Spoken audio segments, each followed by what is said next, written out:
অনুকূল আবহাওয়ায় কৃষি স্বর্গে পরিণত হয়েছে ওমানের ধোফার অঞ্চল। কৃষকরা বলছেন অনন্য মৌসুমী জলবায়ুর কারণে উৎপাদন হচ্ছে ৭০০-র বেশি প্রজাতির ফল। এতে দিন দিন বাড়ছে রপ্তানি।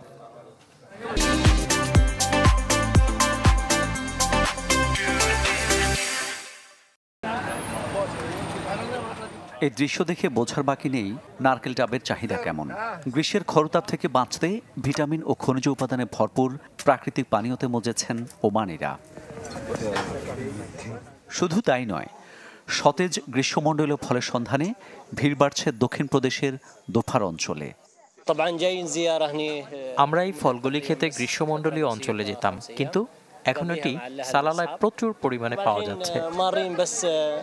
জুন থেকে সেপ্টেম্বর এই 4 মাস খরিফ মৌসুম হলেও বৃষ্টির দেখা মেলে দোফারে। সবুজ হয়ে ওঠা জনপদে ভিড় করেন অন্য অঞ্চলের পর্যটকরা। তাদের পদচারণায় চাঙ্গা হয়ে ওঠে বাণিজ্যও। যখন পর্যটকরা আসতে শুরু করে তখন দাম বেড়ে যায় এবং আমরা প্রচুর পরিমাণে রপ্তানি শুরু করি। অনুকূল আবহাওয়া এবং কাঙ্ক্ষিত বেচাকেনায় কয়েক বছরে কৃষি স্বর্গে পরিণত হয়েছে দোফার পর্বতশ্রেণী। পরিধি বাড়ার সঙ্গে দুর্লভ প্রজাতির ফল গাছেও ভরে উঠছে খামারগুলো।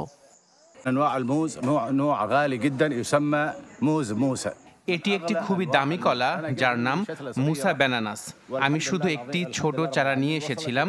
ঈশ্বরকে ধন্যবাদ, আমার কাছে এখন 20 থেকে 25টি গাছ রয়েছে। অনন্য মৌসুমী জলবায়ুর কারণে প্রদেশটিতে সারা বছরই মিলছে আম, নারকেল, জাম্বুরা, অ্যাভোকাডো সহ ৭০০-র বেশি প্রজাতির ফল। মামুন উর রশিদ, চ্যানেল 24।